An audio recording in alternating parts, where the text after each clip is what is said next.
Ten Hag ubundi ni muntu ki, afite ibihe bigwi byatumye abumwe mu batoza bakomeje kuvugwa cyane ko ashobora kuzaza muri ikipe ya Manchester United nyuma yuko kuva mu mwaka wa 2013 kugeza uyu mwaka ikipe ya Manchester United itari yongera kugira umutoza ukomeye nk'uwo yahoranye witwa Sir Alex Ferguson. Nyuma ya Sir Alex Ferguson haje abatoza barimo David Moyes, Ryan Giggs, Louis van Gaal, Jose Mourinho, Ole Solskjaer, ariko abo bose ntacyo bigeze bakora ku rwego iyi kipe yahozeho ngo bongere kwigira ikipe ikomeye ku mugabane w'Uburayi nk'uko byahoze, itari yatandukana n'uwitwa Sir Alex Ferguson, umugabo w'icyubahiro, umugabo ukomeye ndetse umugabo uvuga rikijyana muri ikipe ya Manchester United. Sir Alex Ferguson mu myaka igeze kuri 27 yamaze muri Manchester United yatwaranye nayo ibikombe bya shampiyona y'Ubwongereza 13, UEFA Champions League 2 n'ibindi bikombe byinshi bigiye bitandukanye, byose wabiteranya bikaba ibikombe 32 yatwaranye n'ikipe ya Manchester United the Red Devils. Kugeza amagingo n'ubu biracyagoranye kuzongera kubona umugabo nk'uyu uzakora nk'ibyo Sir Alex Ferguson yakoraga. Erik ten Hag afite imyaka 52 kuko yavutse tariki ya 2 Gashyantare mu mwaka w'1970. Mbere yo kuba umutoza yabanje kuba myugariro mu makipe agiye atandukanye harimo nk'ikipe ya FC 20 mu gihugu cy'Ubuholandi, ndetse nyuma yo guhagarika umupira w'amaguru yaje no kwibera umutoza mu bihe bitandukanye. Nyuma yo gusoza kariyeri nk'umukinnyi yaje gufata icyemezo cyo kuba umutoza, atoza amakipe atandukanye arimo ikipe ya FC 20, arimo ikipe ya Bayern Munich y'abakiri bato ndetse n'andi makipe agiye atandukanye. Erik ten Hag ibigwi n'ibirindiro bye muri kariyeri y'ubutoza ntabwo ari ibigwi bihambaye, ariko ubwo yageraga muri Ajax Amsterdam mu mwaka wa 2017 hari tariki 21 Ukuboza yaje ari umutoza usimbura witwa Marcel Kaiser wari umaze gutandukana n'iyi kipe.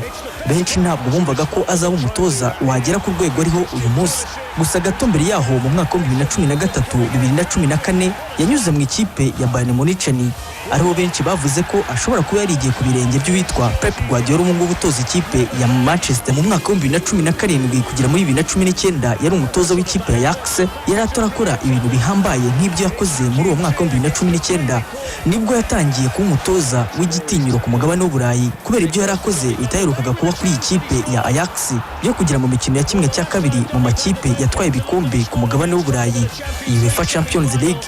Ibi ni ikipe ya Ajax Amsterdam yaherukaga mu mwaka w'1997.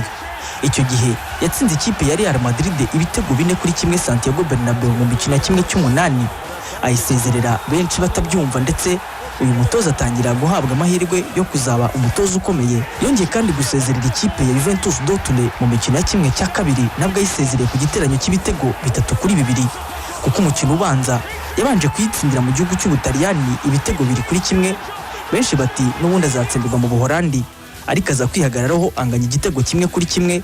Mu mikino yombi asezera ikipe ya Juventus ku bitego 3-2, ahita akatisha itike imwerekeza mu mikino ya 1/2 yagombaga guhangana n'ikipe ya Tottenham Hotspur yo mu gihugu cy'Ubwongereza, ariko iza kumukorera ibyamfura mbi kuko yaje kumusezerera mu rugo ku gitego cya Lucas Moura ku munota 96. Amakipe yombi anganya ibitego 3-3 mu mikino yombi, ahita asezererwa gutyo kubera igitego cyo hanze cyangwa se kubera ibitego byinshi yatsindiwe mu rugo.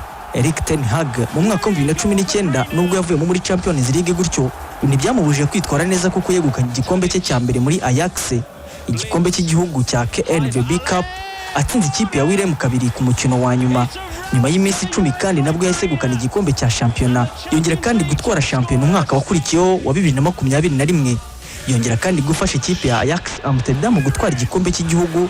Bibi bikombe bine yaramaze kubika mu kabati k'ikipe ya Ajax kuva hageze. Uyu mwaka yatsinzwe na PSV Eindhoven ku mukino wa nyuma mu gikombe cy'igihugu cya KNVB Cup. Nubwo kandi yatsinzwe, aracyafite icyizere cyo kuzatwara shampiyona, dore ko akomeje kuyobora urutonde rwa shampiyona. Ubwo naramuka atwaye iki gikombe cy'uyu mwaka cya shampiyona, azaba asigiye ikipe ya Ajax Amsterdam ibikombe bigeze kuri 5. Uyu mwaka muri Ajax ntabwo byamugendekeye neza, nubwo yasoje amatsinda muri UEFA Champions League ayoboye, ariko yaje gutsindwa mu mikino ya 1/8. Nyamara yarazamutse mu mikino y'amatsinda afite amanota 18 ku manota 18 nyuma yo gutsinda imikino 6 yose mu matsinda. yakuwemo n'ikipe ya Benfica Lisbon yo mu gihugu cya Portugal. Erik ten Hag mu gihugu cy'Ubuholandi kugeza ubu niwe mutoza wakoze amateka yo gutsinda imikino igeze ku 100 mu gihe gito gishoboka, kuko ibyo yabikoze mu mikino 128 gusa. Nta wundi mutoza urakora aya mateka mu gihugu cy'Ubuholandi. Ese uyu mutoza Erik ten Hag naramuka aje muri Manchester United azabaje mu ikipe imeze gute? Uyu ni Louis van Gaal, umugabo w'imyaka 70 w'inararibonye mu mitoreze yo ku mugabane w'i Burayi. Yatoje ikipe ya Manchester United kuva mu mwaka wa 2014 kugera mu mwaka wa 2016. Aza kuva muri ikipe byanze. Arasobanurira Erik ten Hag ikipe ajemo. Ik denk dat Erik ten Hag een geweldige coach is. Dat heb ik al meerdere malen laten blijken. Natekereza ko ten Hag ari umutoza ukomeye. Nabivuze ibi mu bihe bitandukanye, kandi umutoza ukomeye ahora ari myiza kuri Manchester United. Usibye ko Manchester United ari ikipe y'ubucuruzi, kandi ibyo biragoye guhitamo umutoza. Beter in de Bundesliga eerst of? Byaba ari byiza kujya muri Bundesliga? Ik ga niet. Ntabwo ngiye guherekeza umwuga we, ashobora kunterefona rimwe na rimwe turaganira, ariko agomba guhitamo ikipe y'umupira w'amaguru, ntabwo ari ikipe y'ubucuruzi. Hij moet kiezen voor een voetbalclub en niet voor een commerciële club.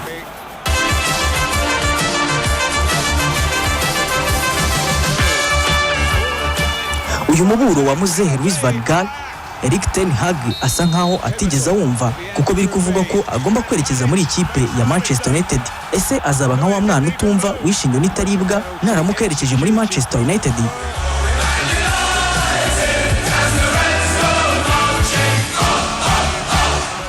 Ku rundi ruhande abandi siko babibona, kuko hari ababona ko azaba igisubizo muri Manchester United mu gihe aramuka hawe umwanya wo gutegura iby'igihe kirekire. Impamvu wenda navuga ko bishobora kuba gutanga umuti wenda igihe kizagira ibyo kitwereka, ariko Erik ten Hag ni umutekinisiye cyangwa n'umutaktisiye, twavuga ko afite ubushobozi bwo ku rwego rwo twabarira hamwe cyangwa bwegereye byibuze, cyangwa twavuga ko hari ibyo yagiye yigira ku bandi barimu b'umupira w'amaguru bo muri ibi bihe bari ku isonga cyangwa bari ku rwego rwiza cyane rw'umupira w'amaguru, haba mu gihugu cy'Ubwongereza cyane cyane ndetse n'ahandi hatandukanye. Nafutanga urugero rw'umutoza Pep Guardiola. We ten Hag ubwe avuga ko igihe yajyaga muri Bayern yamufataga nk'umuntu w'icyitegererezo cyane bitewe n'umupira akina, filozofi ye avuga ko ariyo nawe yubakiyeho, yatumye agenda agira ibyo ashaka kugeraho yubakiye kuri filozofi isa n'iya umutoza wa Manchester City, ubu ndavuga Pep Guardiola. Ibi ni nabyo ugiye kureba na filozofi ikoreshwa n'abatoza nka ba Jurgen Klopp. Ubwo iyo uvuze Jurgen Klopp ukavuga Pep Guardiola, usanga ko bose ari abatoza bari kuri top uyu munsi mu mupira w'amaguru ku isi. Kuba nawe yaza akiyongeraho hari ikindi bizahindura, kandi bizatanga rhythm cyangwa ubundi buryo bwo kwihuta mu by'imikinire hagati y'amakipe Manchester United igomba guhangana nayo. Ralf Rangnick, umutoza w'agateganyo wa Manchester United, aganira n'ikinyamakuru Sky Sport mbere y'umukino wahuje Liverpool n'ikipe ya Manchester United. Ralf Rangnick yagize ati, abakinnyi bagomba kwitanga uko bashoboye kose, kuko umutoza uzaza ashobora gutangazwa mu cyumweru kimwe, 2 se cyangwa 3. Sinyeka ko ibyo byagira ingaruka ku bihe turimo, ariko birumvikana ko abakinnyi bagomba kumenya uzaba umutoza mushya muri ikipe ya Manchester United mu minsi iri imbere. Ariko birumvikana abakinnyi bagomba kumenya uzaba umutoza mushya muri ikipe ya Manchester United, bakamenya n'uburyo bazabyitwaramo mu minsi iri imbere. Hashobora kugurwa abakinnyi barenze 2 muri Manchester United umwaka utaha, kandi namaze kubibwira n'ubuyobozi bigendanye n'imiterere ya Manchester United mu buryo bw'umupira isanzwe ikina, biturutse kandi no ku mutoza mushya, bishobora kuzagirira akamaro iyi kipe ya Manchester United mu minsi iri imbere. Ariko muri rusange iyo urebye ingano y'uburyo iyi kipe ikeneye kongera kubakwa, ndavuga ni bihagije kuzana abakinnyi bashya 3 cyangwa se 4. Bisaba byinshi. Uzirikana umubare w'abakinnyi batazaba bakiri hano bazaba barangije n'amasezerano nabo ukabongera n'amasezerano. Ralf Rangnick kandi yakomeje avuga ku bakinnyi bashobora kuzava muri ikipe ya Manchester United umwaka utaha kubera ko abona ko bo batazaba bakenewe, barimo nk'umukinnyi witwa Juan Mata, Jesse Lingard, Edison Cavani.